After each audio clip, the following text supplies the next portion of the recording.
no voy a dar su nombre, pues muy amante de los animales, tiene sus mascotas, que la quiere muchísimo. Un día hablando con ella me dijo, ay Víctor, cuánto me gustaría escuchar una conferencia sobre los animales. Yo decía, ay sí, es interesante, ¿verdad? Pues quién sabe si a lo mejor en algún momento, pues alguno de los hermanos que habitualmente hacen este trabajo en Sin Fronteras, ¿no? Lo puede presentar. Bueno, pasó un tiempo y en un tiempo no muy lejano, pues volvió a otra vez a decirme, ay Víctor, cuánto me gustaría escuchar esa conferencia de los animales, porque los animales yo los quiero tanto y hay personas que la verdad no son tan sensibles y yo sufro tanto y veo a veces comentarios en la televisión, los periódicos, veo los maltratos a los animales y eso me entristece profundamente. Tanto me gustaría que se le dedicara un trabajo para los animales.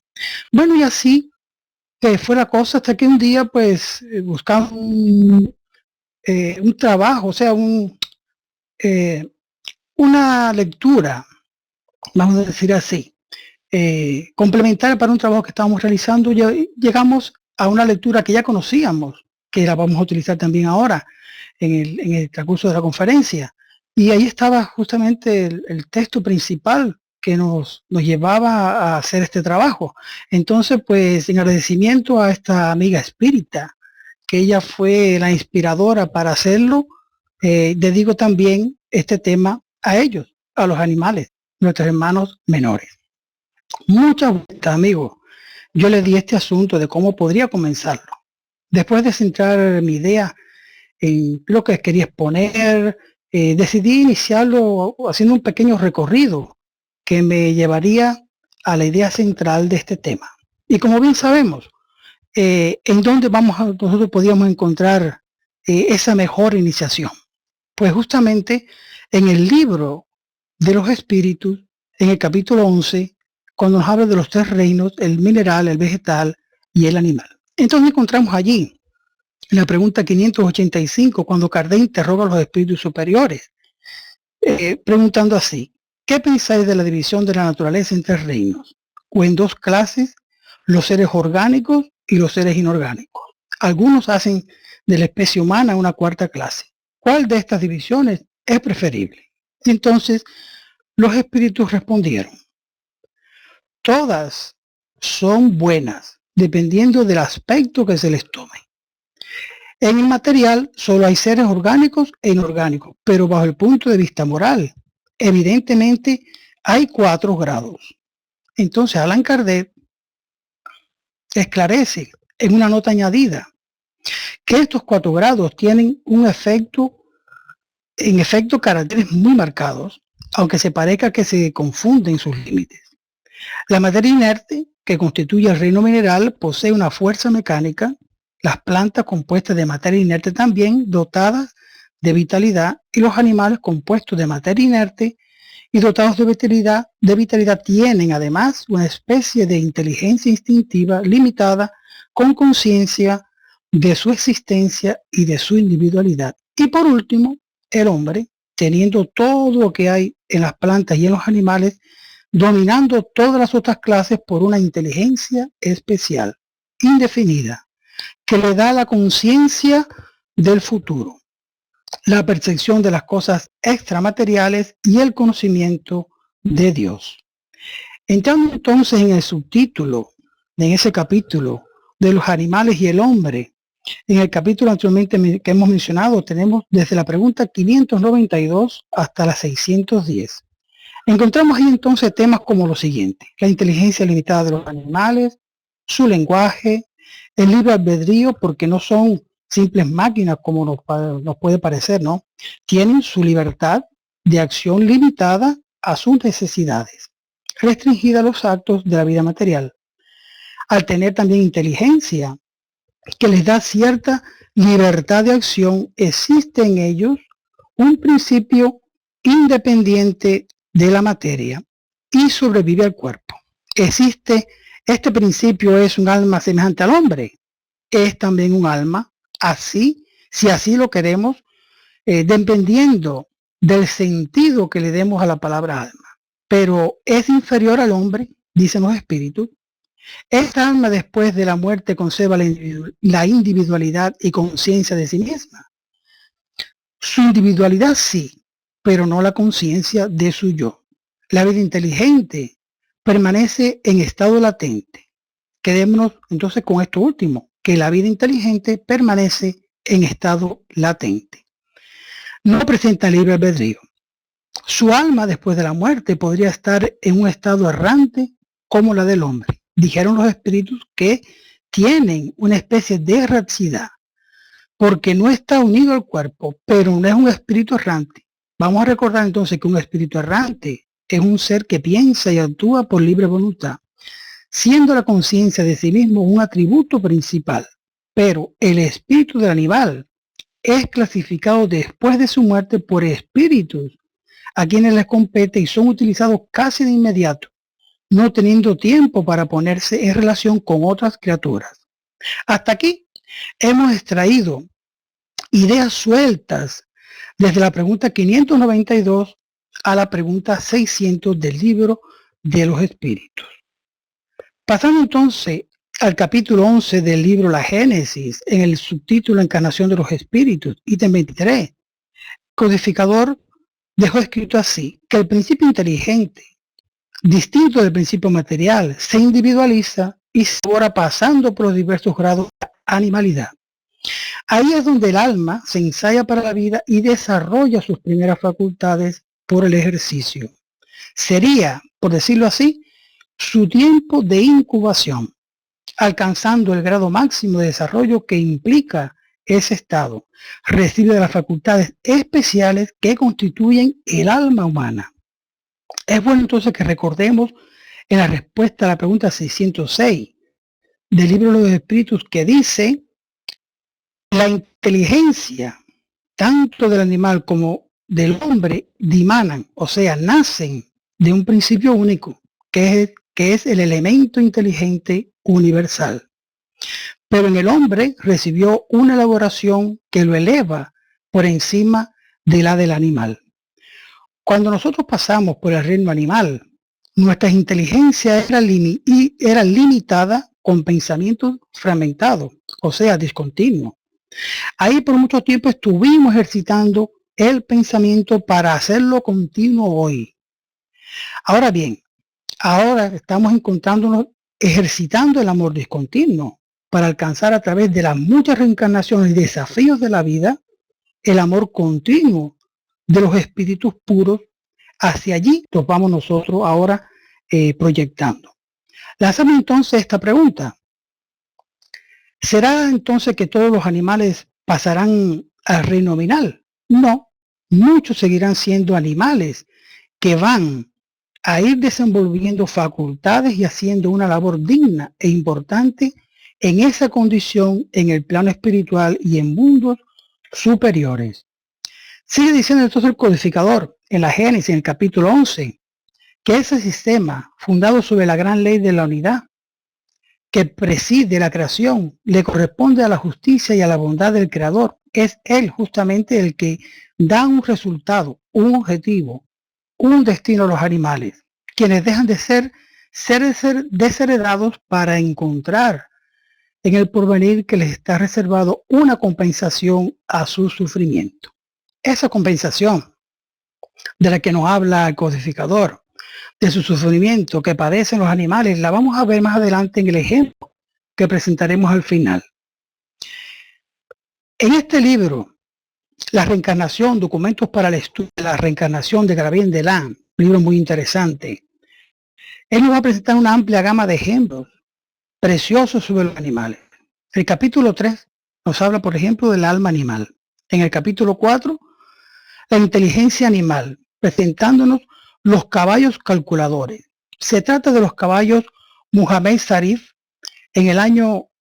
Fue entonces en el año 1912 cuando la prensa parisiense comentó apasionadamente la experiencia hecha por el señor Kroll, rico comerciante de Elberfeld, dueños de ellos, experimentando por medio de un alfabeto convencional lo que podían estos inteligentes cuadrúpedos, conversar con su dueño y hacer cálculos complicados. Incluso la extracción de raíces cuadradas y cúbicas. Fíjense qué cosa, ¿no? Pero el señor Kroll no fue el primero que estudió la inteligencia de los caballos. Ese no corresponde a un precursor llamado Wilhelm von Osten, un alemán que en el año 1890 creyó notar en el caballo Hans, un semental ruso, signos de una inteligencia que lo resolvió a cultivar. Con esa paciencia insuperable, se dedicó a hacerse comprender de Hans, que llegó no solamente a contar, es decir, a golpear con la pata derecha sobre una tabla la cifra de las unidades y con la izquierda la de las decenas, sino que era capaz de efectuar verdaderos cálculos y resolver pequeños problemas. Aprendió a leer e indicaba la fecha de cada día de la semana en forma corriente, etc. Cuando estos sementales, ¿no? Esta cosa ocasional, sensacional, ¿no? Esos resultados fueron muy conocidos, suscitaron violentas polémicas y en el 1904 se nombró una comisión compuesta de los señores Stumpf y Nagel, profesores de psicología y fisiología de la Universidad de Berlín. También invitaron al director del parque zoológico, a un director de un circo, a un veterinario, oficiales de caballería. El resultado de esa encuesta fue que allí no había truco ni superchería, puesto que el caballo calculaba exactamente, aún no estando presente su propietario. Pero Oscar Funz, un alumno del laboratorio de psicología de Berlín, después de un atento estudio de Hans, creyó poder confirmar, no confirmó, que para dar esas exactas respuestas el caballo observaba los movimientos que con la cabeza o con los ojos hacía inconscientemente el experimentador. Desde entonces se relegó al olvido la cuestión de la inteligencia animal y von Osten, el precursor, murió desesperado en el año 1909. Hay varios ejemplos y yo nombraré algunos solamente, ¿no?, de los que aparecen aquí en este libro. El caballo ciego llamado Berto, el pequeño pony, el perro Rolf, la perra Lola, hija de Rolf, que en un libro publicado en el 1919, titulado Lola, una contribución del pensamiento y del lenguaje de los animales, por Henry Kinderman, relata cómo enseñó a escribir y a leer a la perra Lola.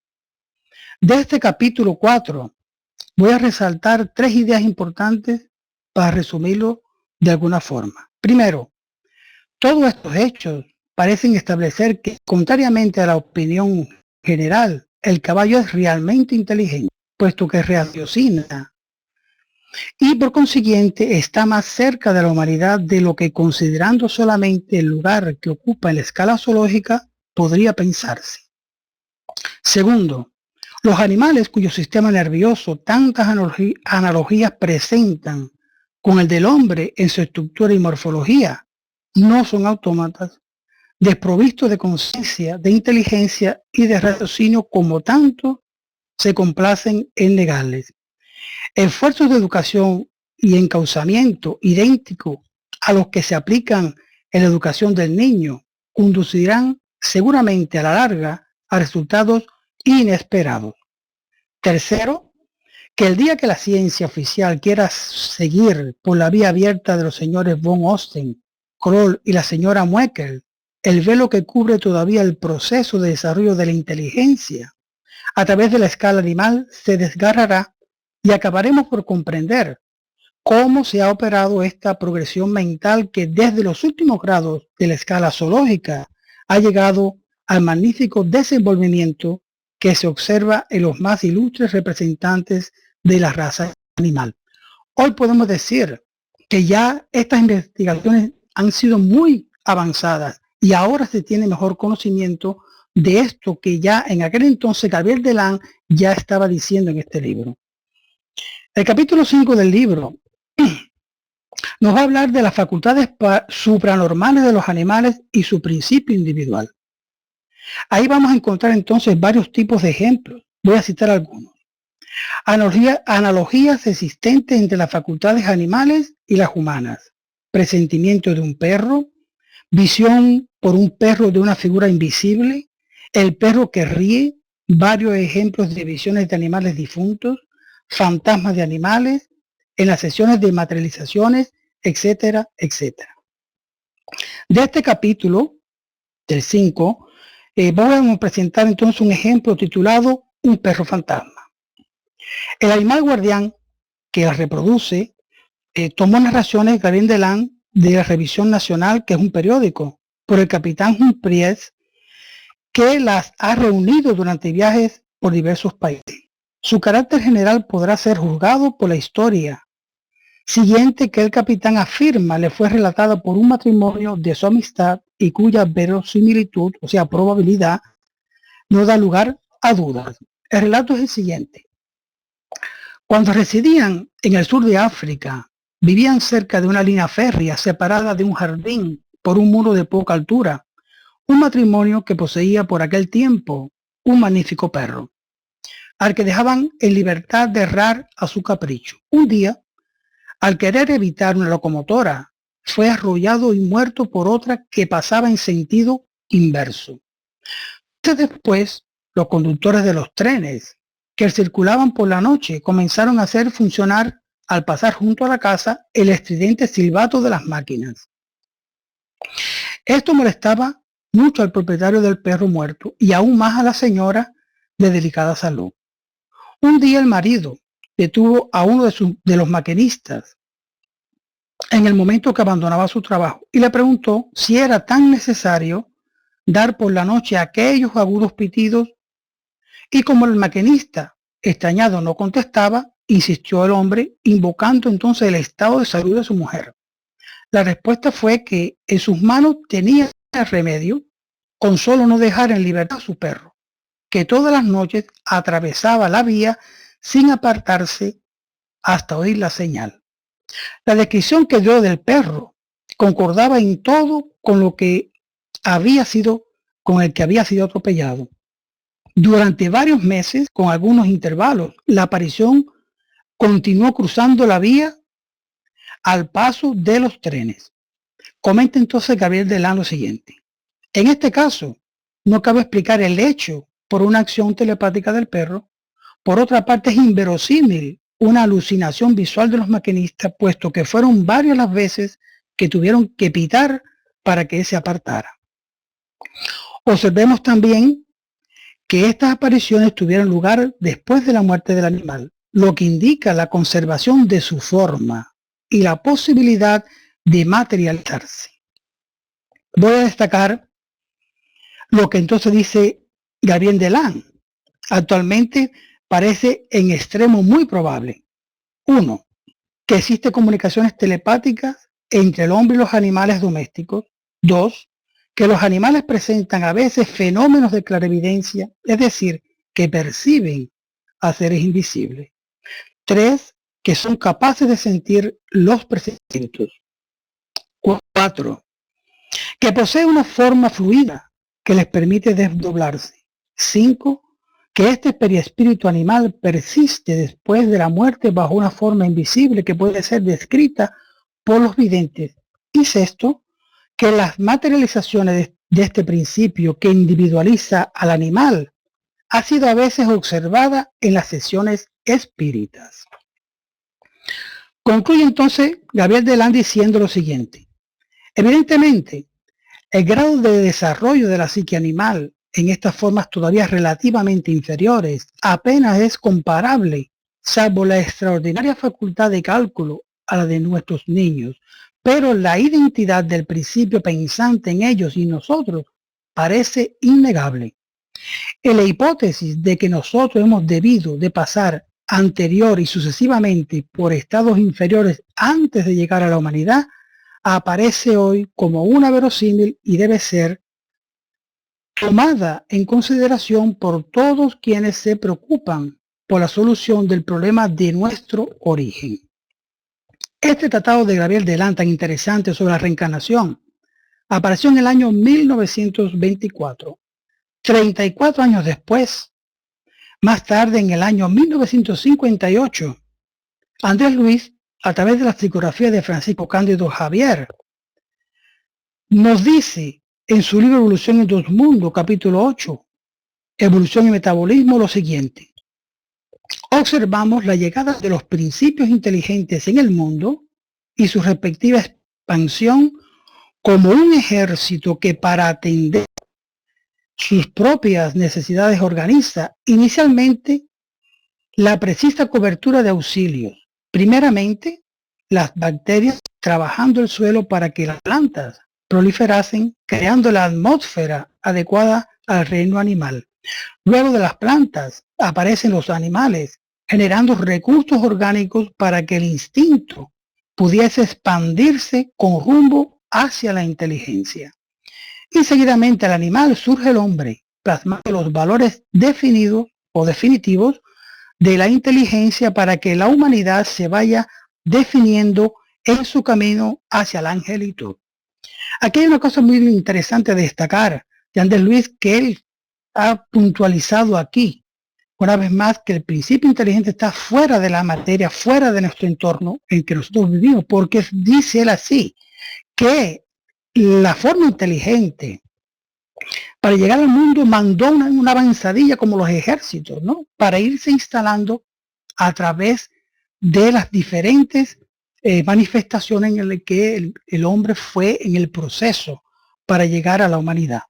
No obstante, diremos que a pesar de los argumentos que hemos presentado, de sensibilidad y de cariño que nos presentan los animales, el maltrato hacia ellos oprime nuestro corazón. Cuando aparecen noticias en la televisión del abuso y abandono por personas aún insensibles, es por lo que quiero entonces presentar la actitud desconcertante de un hombre hacia su animal, que además le ayuda a la manutención de su familia. Ese ejemplo lo traemos del libro Los Mensajeros Espirituales, de Andrés Luis, psicografiado por Chico, el capítulo 41, titulado Entre Árboles. Nos dice entonces que se disponía el instructor Aniceto y él, Andrés, para un breve descanso y penetran en una pequeña propiedad rural que al describir, él lo pone de una manera preciosa, maravillosa. Y Aniceto aprovecha para decirle que a pesar que la naturaleza no es la misma en todas partes, mejor dicho, el campo en cualquier condición en el circo de los encarnados es la reserva más abundante y vigorosa de principios vitales. Después de caminar ellos algunos minutos, observaron entonces la gran cantidad de trabajadores espirituales que ahí se encontraban, y Aniceto aprovechó y le dijo a Andrés Luis que el campo era un vasto taller para los servicios de nuestra colaboración activa. Y señalando a todos esos trabajadores que iban y venían, le dice: el reino vegetal, Andrés, posee numerosos cooperadores. Ustedes posiblemente ignoran que muchos hermanos se preparan para obtener el mérito de una encarnación en el mundo, prestando servicios a los reinos inferiores. El trabajo del Señor es una escuela viva en todas partes. Pero la atención de Andrés Luis se dirigió a un cuadro interesante y chocante. Un hombre tirado en la tierra, encharcado en sangre, al lado de un pequeño vehículo sostenido por un mulo impaciente, que daba muestra de gran inquietud. Dos compañeros encarnados lo estaban auxiliando. Un amigo espiritual que le pareció a Andrés Luis ser el jefe de aquella aglomeración de espíritus, le explicó a Aniceto lo que había sucedido y llamó a un espíritu guardián del camino diciéndole: Glicerio, ¿cómo permitió semejante acontecimiento? Y entonces él dice: hice lo posible por salvar a este hombre, quien además es un padre de familia, pero mis esfuerzos fueron improductivos a causa de su propia imprudencia. Hace mucho tiempo que trato de cuidarlo al pasar por aquí, pero el infeliz no tiene el más mínimo respeto para los dones naturales de Dios. Es de grosería indomable para con los animales que lo auxilian a ganar el pan. Le grita, se encoleriza, le zurra y lo hiere. No estima otra cosa que maldecir latigazos. Hoy mismo perturbó tanto al mulo, lo castigó, que parecía más animalizado que el pobre animal. Cuando se convirtió en casi un irracional por el exceso de furia y de ingratitud, mi auxilio se volvió insuficiente. Atormentado el mulo, lo atacó con la pata. ¿Qué hacer? Tienes razón, le respondieron. Termina entonces este capítulo, cuando Aniceto entonces dice, vamos a auxiliar a este hombre en todo cuanto nos sea posible. Vamos a cumplir con nuestro deber con el bien, pero no despreciemos las lecciones. Ese trabajador imprudente fue castigado por sí mismo. La cólera es castigada por sus consecuencias. Al mal sigue el mal. Si los seres inferiores, nuestros hermanos en el gran hogar de la vida, nos dan los valores del servicio, debemos darles por nuestra parte los valores de la educación. Ahora bien, nadie puede educar odiando, ni construir algo útil con la furia de la brutalidad.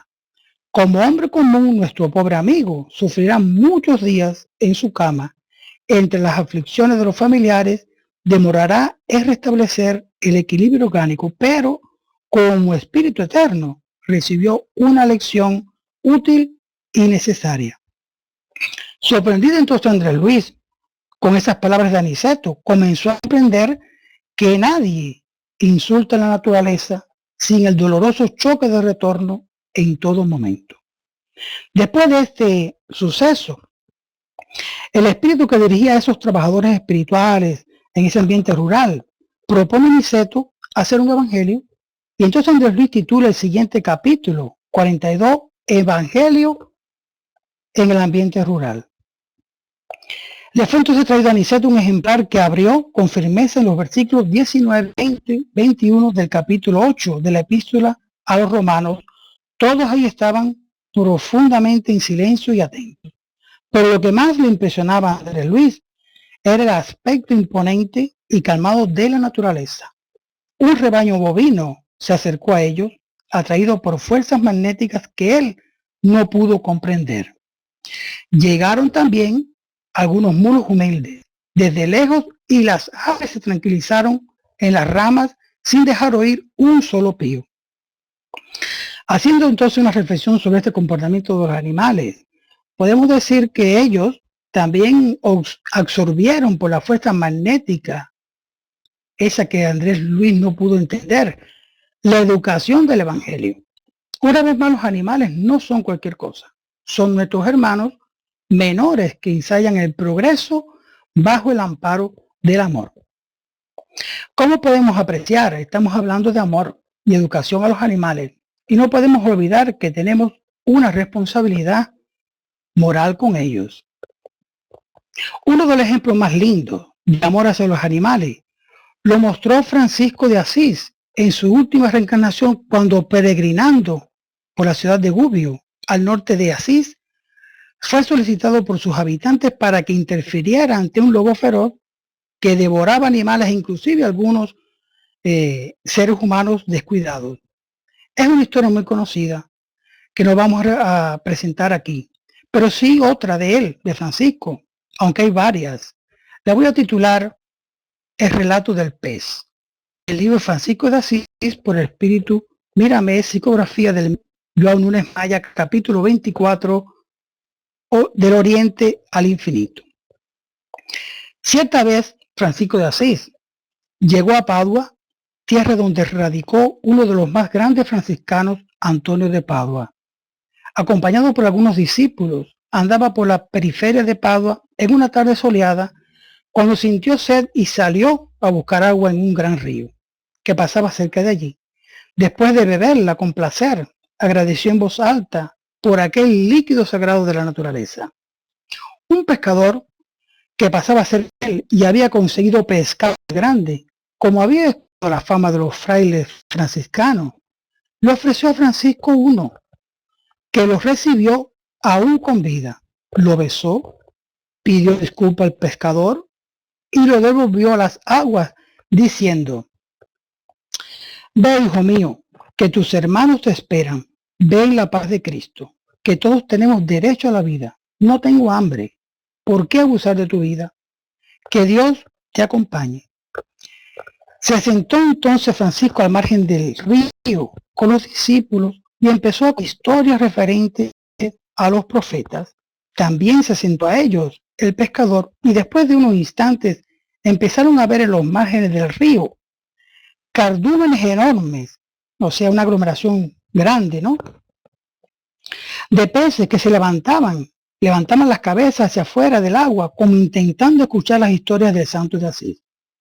Francisco, cuando observó el milagro de la gratitud, mostró a sus compañeros el amor de aquellos seres vivos de las aguas por los hombres. Y aún así, dijo él, los peces entregan sus vidas para que vivamos y solamente deberemos aceptarla cuando el hambre llega al extremo de no soportarla. Ellos también conocen a Jesús, son testigos de la paternidad universal y son nuestros hermanos menores en la escala de la vida.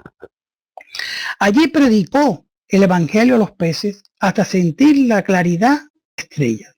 Francisco estaba viendo lo que muchos no conseguían ver. Espíritus de las aguas andando sobre ellas y festejando el acontecimiento, cantando y bailando sobre el tul cristalino, donde ondas de magnetismo provenientes de las estrellas distantes parecían encontrarse en una policromía indescriptible, coronando a todos los seres con el poder del amor. Francisco entonces se levantó junto a los discípulos, bendiciendo y despidiéndose de los peces que saltaban como si quisieran acompañar al protector de los animales. Un espíritu de las aguas, con porte de reina, avanzó en dirección al santo de Asís. Le besó los vestidos, dejando en ellos un saldo de amor y de gratitud como un perfume cuyo aroma embriagador sintieron. Ese aroma se impregnó en los vestidos de todos por varias semanas como recuerdo de una fiesta diferente, una fiesta de amor en plena naturaleza. Vamos a presentar entonces ahora algunos ejemplos sobre la presencia de animales en el mundo espiritual más cercano a la tierra y su utilidad. El libro de Nuestro Hogar, que ustedes conocemos todos. El capítulo 33, curiosas observaciones. Vamos a ver ahí que estaba Andrés Luis y Narcisa esperando la llegada de la caravana de los samaritanos. Cuando escuchó perros ladrar a gran distancia, él quedó asombrado y preguntó, ¿qué es eso? Y Narcisa le responde, los perros, auxiliadores preciosos en las regiones oscuras del umbral. Observó entonces Andrés Luis 6 grandes carretas precedidas de perros alegres y alborotadores, tiradas por animales que de lejos se parecían a los mulos terrestres. Pero lo más interesante eran las grandes bandadas de aves luminoso que volaban a corta distancia por encima de las carretas, produciendo singular ruido. ¿Cómo puede ser eso?, dice Andrés. Y ella dice, Narcisa, los perros facilitan el trabajo, Andrés. Los mulos soportan las cargas con paciencia y suministran calor en zonas donde es necesario. Y aquellas aves que denominamos ibis viajeras son excelentes auxiliares de los samaritanos, pues devoran las formas mentales odiosas y perversas, entrando en lucha franca con las tinieblas del umbral. Si quieres más información que es ociosa, puedes recibir lecciones valiosas sobre los animales en el Ministerio de Esclarecimiento, donde están situados los parques de estudios y experimentación. Pasando al otro libro que también conocemos, Memorias de un suicida del espíritu Camilo Castelo Branco, por la medium brasileña Ivonne Amaral Pereira, el capítulo 1, los réprobos, hace referencia a El Valle de los Suicidas, donde detalles minuciosos nos presenta una caravana que iba al rescate de espíritus en esa condición lamentable, arrastrado por hermosa pareja de caballos blancos, cuya nobleza y belleza, y elegancia también, poco común, despertaba atención. Eran ejemplares de la más alta raza normanda, vigorosos, inteligentes, con bellas pelos ondulados, adornando sus altivos pescuezos como si fueran mantos de seda, nibios y finamente franjeados. Otro libro que presentamos, que aparece en Los Animales Alborada Nueva, por el espíritu Kyber Schutter, refiriéndose a esa colonia espiritual, en el capítulo 9, El bosque de la naturaleza divina, nos dice que existen plantas de todas las especies y un sinfín de flores. En ese escenario bello hay animales, pájaros que cantan, peces de colores brillantes, que en su forma espiritual son bellos y tranquilos, conviviendo con los habitantes de ahí en profunda paz y armonía. El libro que presentamos ahora, Amanecer de una nueva era, por el espíritu Manuel Filomeno de Miranda, psicografiado por el medium Divaldo Pereira Franco, nos trae el ejemplo de los animales utilizados por falange de espíritus inferiores.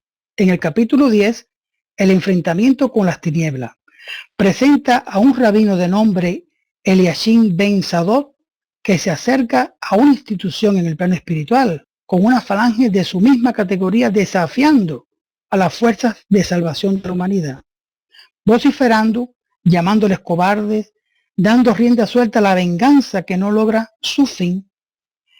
Exudaban ellos todos de emanaciones mórbidas, olor pestilente, siendo acompañados por perros, lobos, además de alimañas diversas, que resguardaban al grupo agresor. Ahí entonces los recibió el espíritu Becerra de Menezes, perteneciendo el trabajo de esclarecimiento a todos ellos al espíritu elevado de Francisco de Asís, que había descendido de las esferas resplandecientes. Pasando ahora a este interesante libro de Ernesto Bozano, tienen ambos los animales. Encontraremos 130 casos de manifestaciones sorprendentes, apariciones y fenómenos paranormales relacionados con los animales. El libro consta de 8 categorías y una conclusión. De la primera categoría, vamos a presentar el caso número 15, explicado en la revista Life, de un perro que descubre a un niño perdido en el bosque. Es un relato impresionante. Ese perro llega donde está la familia, se pone impaciente, ladra, sale al camino, vuelve otra vez y la gente de la casa empieza a ver qué es lo que le pasa al perro y el perro sigue adelante, ellos siguen al perro y van para atrás y van para adelante y así hasta que el perro lo lleva a ese lugar y rescatan a ese niño perdido. Y también en otra categoría del libro, en el caso número 32, es un ejemplo visual colectivo, donde el animal ve primero a los espíritus. Es una experiencia personal de Alexander Azakov, el autor del libro Animismo y Espiritismo, con un perro de su familia cuando él tenía 16 años. La quinta categoría, voy a presentar el caso número 71 del doctor Gustavo Geley, también conocido, mostrando la experiencia personal que realizó sus facultades supernormales de los animales, que describe en su libro Del inconsciente al consciente. Del libro de Ricardo Di Bernardi, que también presento aquí, Reencarnación y evolución de las especies, invito a la lectura del capítulo 4, Unión del espíritu a la materia vitalizada, donde el autor hace un recorrido interesante y ameno que nos facilita la comprensión para la fijación de la estructura espiritual a la estructura física, esa misma que hablaba Andrés Luis en su libro Evolución en dos mundos. Él lo presenta de una forma estupenda. Y ahí estableciendo el intercambio de experiencias continuas con estímulos recíprocos de progreso. Este libro también interesante, Ciencia, Religión, Filosofía, por el espíritu Emanuel, psicografiado por Chico.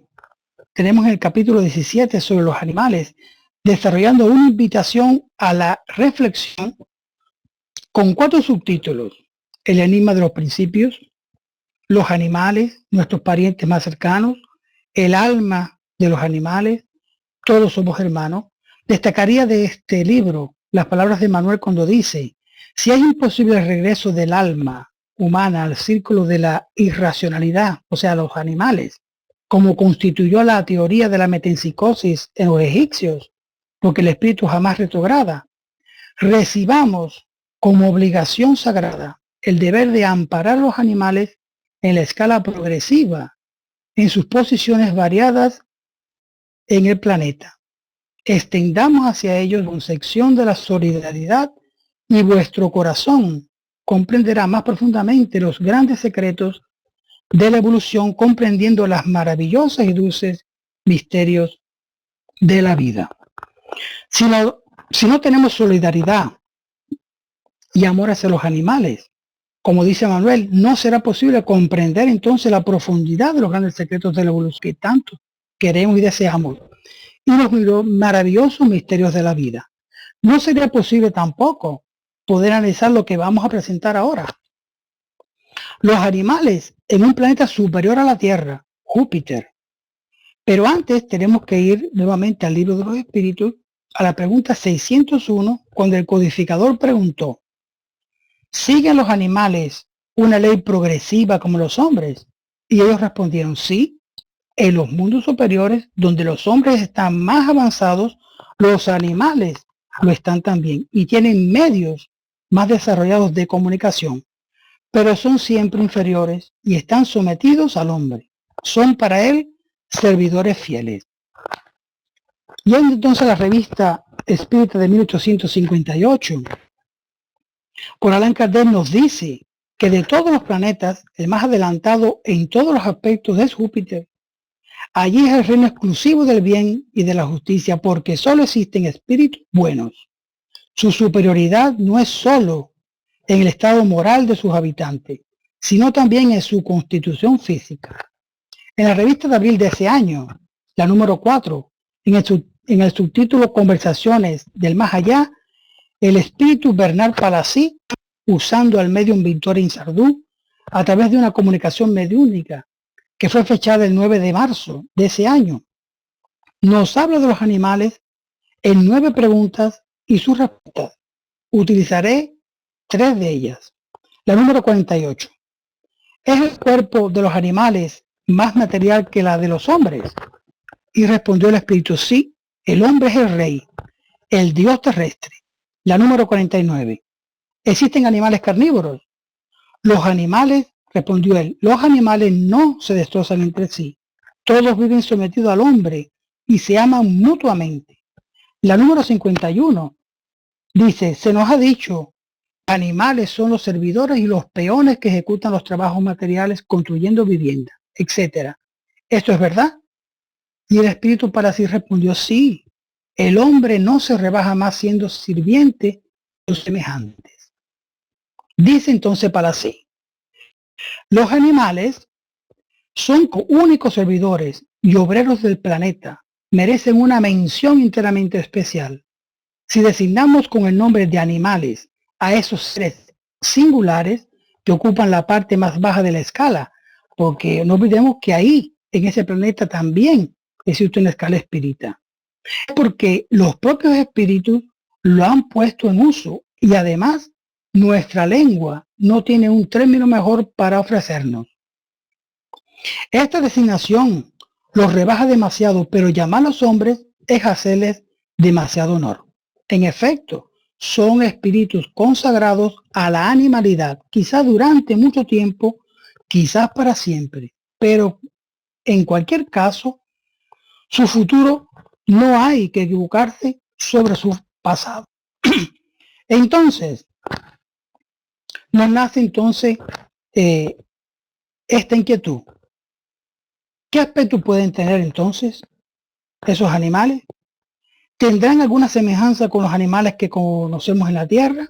Y el espíritu Bernard Palissy dejó también detalles al respecto, diciendo así: siendo un obrero reservado al trabajo material y al esfuerzo corporal, carga o construcción, siembra o cosecha, la inteligencia suprema ha provisto un cuerpo que a la vez tiene las ventajas de la bestia y las del hombre. Según un croquis de Palissy, que representa algunos de estos animales, jugando a las bochas, que son un tipo de bolo, ¿no? Con mucha atención, el cuerpo, ligeramente peludo, es erguido como el nuestro. En algunos las patas han desaparecido para dar lugar a ciertas piernas que recuerdan todavía la forma primitiva, al igual que los brazos robustos, singularmente ligados y terminados en verdaderas manos. Así consideramos la oposición de los pulgares. Una cosa peculiar: la cabeza no está tan perfeccionada como el resto. La fisonomía bien refleja algo de humano, pero el cráneo, las mandíbulas y sobre todo las orejas, en nada difiere sensiblemente del animal terrestre. Por tanto, es fácil distinguirlo entre sí. Este es un perro, aquel un león, apropiadamente vestidos con blusas y ropa bastante semejante a la nuestra. Solo les falta la palabra para recordarnos a algunos hombres de este mundo, pero eso es precisamente lo que les falta y lo que no podrían hacer. Son hábiles para comprenderse entre sí. Los espíritus que los dirigen son con una mirada y un gesto, eso basta. A ciertos impulsos magnéticos, el animal adivina y obedece, sin murmurar, y lo que es más, de buen grado, porque está bajo su encanto. Es así que se le impone toda la tarea pesada, y con su ayuda, todo funciona normalmente de un extremo al otro de esa escala social. Vamos a presentar entonces ahora esa imagen del croquis de Palissy que dibujó Victorien Sardou, que además no era dibujante. Como ven aquí, yo he señalado pues algunos de estos animales o espíritus, ¿no? Estos animales en Júpiter. Y algunos pues están haciendo pues sus piruetas, otros están como este que está aquí, por ejemplo, descansando en esta hamaca. Estos por aquí están haciendo pues un comportamiento social, conversando o entrelazando entre ellos alguna conversación, algo así, como estos que están aquí. Esto que he puesto aquí con este color así, malva, azulado así, son los que estaban jugando a las bochas. Y esto que he señalado aquí con el amarillo, en mi interpretación o viéndolo así desde mi punto de vista, pues son aquellos que están observando ese juego. Pero aquello que está en la derecha, que yo he señalado con verde, es un espíritu, es un animal un poco peculiar, pero además Palissy también destacó qué tipo de animal era ese. Está en la página 227, en la revista de agosto de la 1858, con una nota añadida del codificador que dice así: es preciso, sin embargo, exceptuar a ciertos animales provistos de alas, como el que estamos viendo allí, y reservados para el servicio aéreo y para los trabajos que entre nosotros exigirían el empleo de carpinteros. Son una transformación del ave como los animales descritos anteriormente, con una transformación de los cuadrúpedos. Bien, entonces, pasando un poco más adelante, en la revista de 1860, del mes de julio, trae un artículo sobre los animales, pero esta vez se trata de disertaciones espontáneas hechas por un espíritu de nombre Charlet, en varias reuniones, que fueron 9, desarrolladas en la Sociedad Parisiense de Estudios Espíritas. Yo voy a invitar a su lectura porque aquí hay una cosa muy interesante, donde el codificador, vemos allí la profundidad de razonamiento y rectifica a este espíritu sobre algunas cosas y aspectos que habla de los animales, y él las pone en revista, esclareciendo todo con el espíritu, ¿no? Como vemos, hemos tocado un tema que para algunos no conocedores de la doctrina espírita puede resultar un poco fantasioso, por no haber leído estos libros y lo que hemos hecho referencia, ¿no? Y voy entonces a responder para aquellas personas que pueden decir, bueno, esto es un poco fantasioso, esto a saber si es verdad, etcétera, etcétera. Yo voy a utilizar las mismas palabras de Kardec, que aparecen en la revista Espírita de 1858 en el mes de agosto, en el subtítulo Observaciones sobre los dibujos de Júpiter. Dijo el codificador así: se estaría en un error si se creyera que hacemos de la revelación de los mundos desconocidos el objeto de la doctrina. Esto no será siempre sino un accesorio que creemos útil como complemento de estudio para nosotros. Lo principal será siempre la enseñanza moral. Para algunas personas, para las personas que aman verdaderamente a los animales, que los cuidan como si se tratara de una persona más, que se esfuerzan por educarles, Palissy matizó en su narración mediúnica una esperanza, un sueño que será una realidad también, y además una invitación preciosa que vale mucho destacar aquí. Y es la siguiente: los espíritus animales que pueblan Júpiter Ellos se perfeccionaron al mismo tiempo que nosotros, con nosotros y con nuestra ayuda. La ley es aún más admirable, hace también de su devoción al hombre la primera condición de su ascensión planetaria. Que la voluntad de un espíritu de Júpiter puede llamar para sí a todo animal que en una de sus vidas anteriores haya dado pruebas de su afecto. Esas simpatías que allá en lo alto forman familias de espíritus, también agrupan alrededor de las familias todo un cortejo de animales consagrados. Por consecuencia, el vínculo que tenemos con un animal en este mundo, el cuidado que ponemos en domesticarlo y en humanizarlo, todo tiene su razón de ser, todo será pagado, es un buen servidor que formamos con anticipación para un mundo mejor.